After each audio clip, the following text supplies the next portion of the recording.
Thank you, General Menon. In fact, I was actually on my way to Delhi, if you remember, so I raced into the General's office to hear his thoughts on the field, so it's great to meet you again.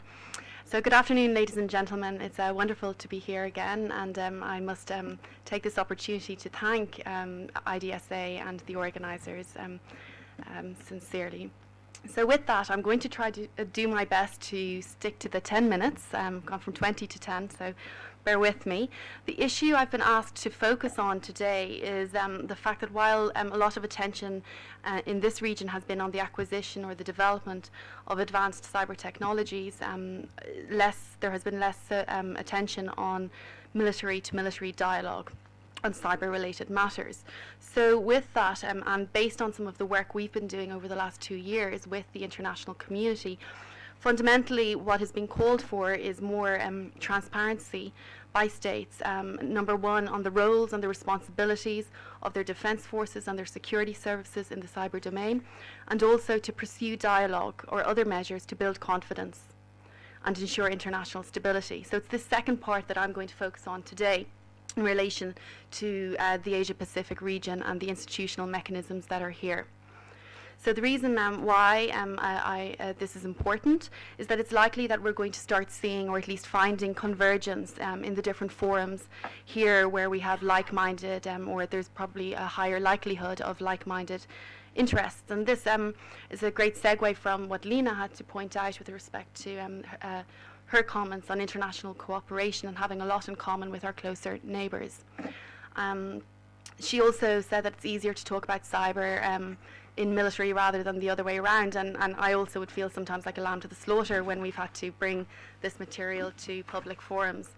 So the factors, we have the geopolitical factors in the region, which I'm not going to go into in any major depth, but I will say this, which is that in regional discussions on cyber, we are finding that there are increasing concerns being raised constantly about this environment of mistrust, and that when you have geopolitical issues, you're going to have a cyber component aligned with them.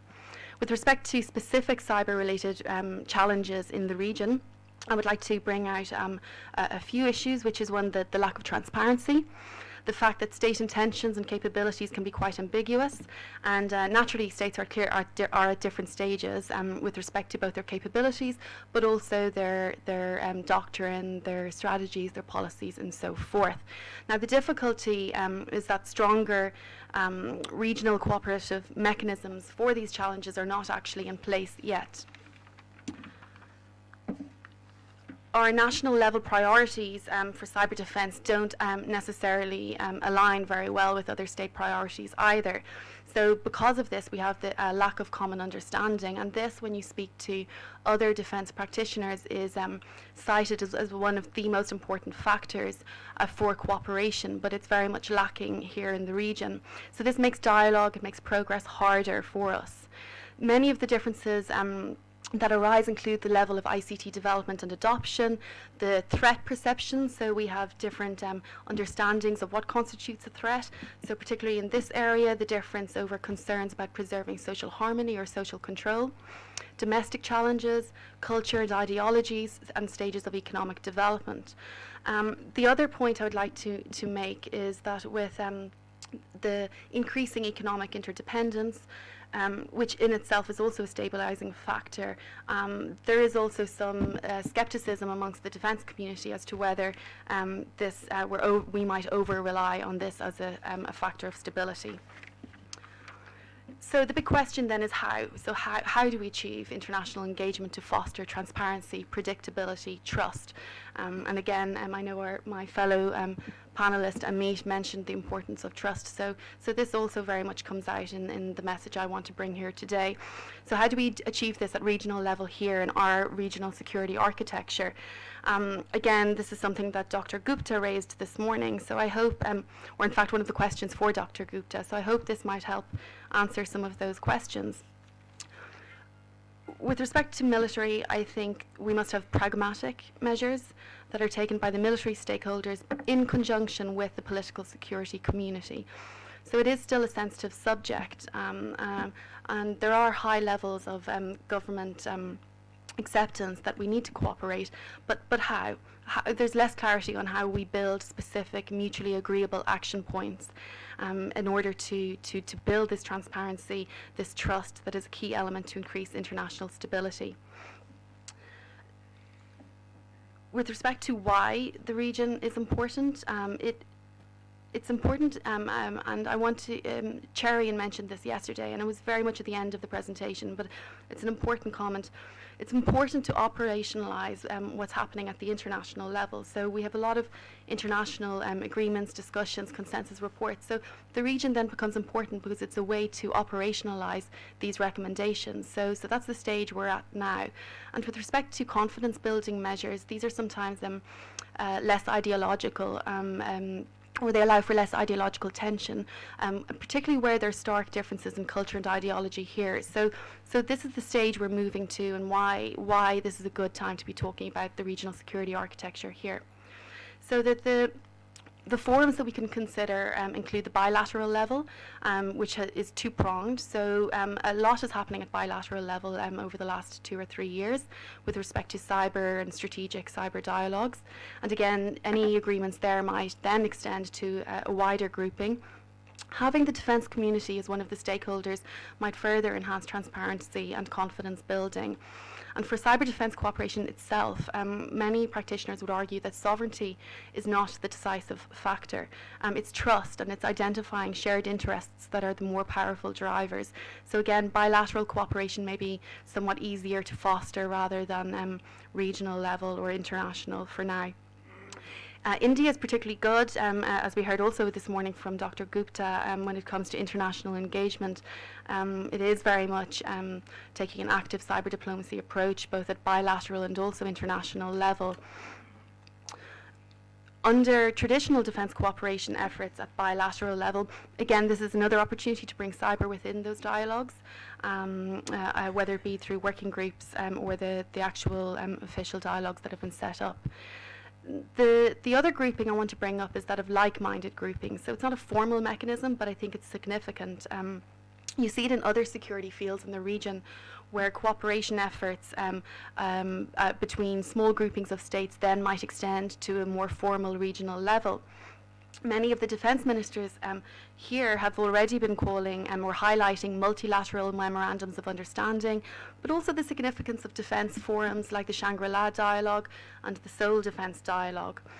So with respect to MOUs, we've seen quite a number of bilateral and multilateral MOUs recently, and I want to point out one recent MOU which includes India, that of the Japan, India, Singapore, Malaysia MOU between the CERTs. And I think this is one example of the type of MOUs that can be achieved, and also given shared interests that might be found, whether they might then extend to other cooperation areas. Caitriona mentioned that the ARF has different priorities, the ASEAN Regional Forum. So again, perhaps these groupings of like-minded nations is another space where regional and international mechanisms might sometimes fall short, but countries can come together and move to get over the weaknesses of those other formal mechanisms. The ASPI, the recent report by ASPI, which Liam Neville headed, points out that India is emerging as a regional leader in cyber policy discussions. So that's a very significant point, and I think we're seeing this with Japan, Singapore, Malaysia, and if India is to be a regional leader or has intentions, whether it does or not, I don't know. If it does, its implementation is going to be the issue. It must implement the plans it has in place. Japan has done a huge amount over the last 18 months, both in terms of developing plans but also implementation, as has Singapore. So again, these are points that will build into the regional security architecture. The Seoul Defence Dialogue has done quite some work on this area and set up a working group. And the Shangri-La Dialogue, which is held in Singapore, where I'm based, it did not host a cybersecurity session last year, but I think there may be utility in holding those discussions at this coming 2016 session. In public, the conversations are not necessarily deep when it comes to cybersecurity, but I think it's at the closed door side meetings is where you might get some movement, and there might be some space to have conversations on steps ahead. So then moving to the third layer of what I want to explore today is the parallel international and regional level CBM process. So rather than just developing, we need to implement, like I pointed out already. And so this includes the work of the UNGGE and other forums like the ASEAN Regional Forum, of which India is a member, and was in fact on the 2013 UNGGE group. So while there are different national interests and regional particularities to consider, it's best if we try and do our best to avoid duplication. So in applying this to the defence community or to the military, I would then point out that practical measures could complement transparency building and confidence that is already being discussed through international political agreement. The caveats I would raise, and this came up even in the tea break just before this session, is that there is sometimes scepticism from the defence community when, or about the utility of the norms and CBM process. Although I would flag that defence diplomacy plays a very important role. It is the other caveat is that it's often easier to create these mechanisms with like-minded communities rather than with possible adversaries, and we need political willingness. So again, the other criticism that has come up over the last few days here is that these processes are somewhat slow. They don't necessarily keep up with the developments that are happening at a very fast pace. So the last section of this presentation is that of the actual institutional mechanisms, the spaghetti bowl, as I'm sure you all know very much about. So ASEAN Regional Forum, ASEAN +3, East Asia Summit, the ASEAN Defence Ministers Meeting, and ADMM+. There is not always great coordination between the ARF and ADMM+, for example, in other fields, which is the case in cyber as well. And the ASEAN post-2015 agenda is drawing attention to this gap between two gaps between the forums themselves, but also between the communities. So we have the economic community, the socio-cultural community, and the political security community. So the difficulty, the challenge with cyber is that it really has implications in each of the communities, in each of the forums. So how do we get around this? It's something that is being dealt with in other fields, but I think once this is figured out, it will help the cyber dialogue very much so, and I hope that'll happen over the near term. We also find that sometimes cybersecurity analyses are cross purposes. So again, we've a huge difference between APEC and its membership and how it operates, and ARF or ADMM+. So again, bearing this in mind and trying to be more nuanced in their purposes. Again, the same for cyber terminology. This is not just an issue in this region, it's elsewhere. Specific terms have different meanings for different groupings, and to try and be more clear on how one government understands another government's use of these terms in order to better develop policies. I want to mention that the ambiguity again in the region, this is something that needs to be reduced.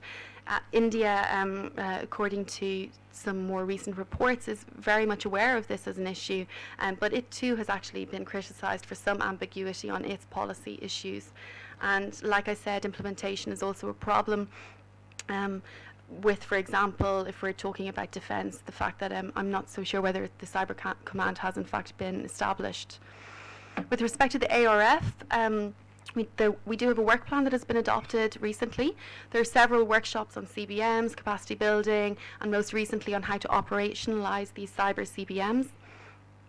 National delegations could include the Defence Forces as a stakeholder, which again might assist the kind of comprehensive cyber policies. And this is the case already with many delegations. Sometimes it's encouraged. But even if they don't, the other option is making sure that at national level your defence stakeholders are informed, that you have regular dialogue, so whether it be weekly or monthly, but having that communication set up. The ADMM Plus and ADMM key defence forums when it comes to practical cooperation. Again, these might alleviate this ambiguity that the region is criticised for, and we have heard many calls from several defence ministers to utilise them. for cyber, although little has happened over the past 2 to 3 years. Now, I know ADMM is criticised for being a talking shop. I know sometimes there are few concrete outcomes, but the fact is they're meeting to discuss common challenges, and this in itself is a CBM. And I think in terms of cyber, it could possibly be supportive of the ongoing work at the ARF and other regional forums. The Philippines recently proposed that ADMM Plus set up a working group, and the Singapore Defence Minister has also suggested that ADMM Plus be a good platform to have these conversations. The question now is whether there will be political willingness to do this. So that's something we'll see hopefully over the coming year. Sure. Okay, so I'll run straight through.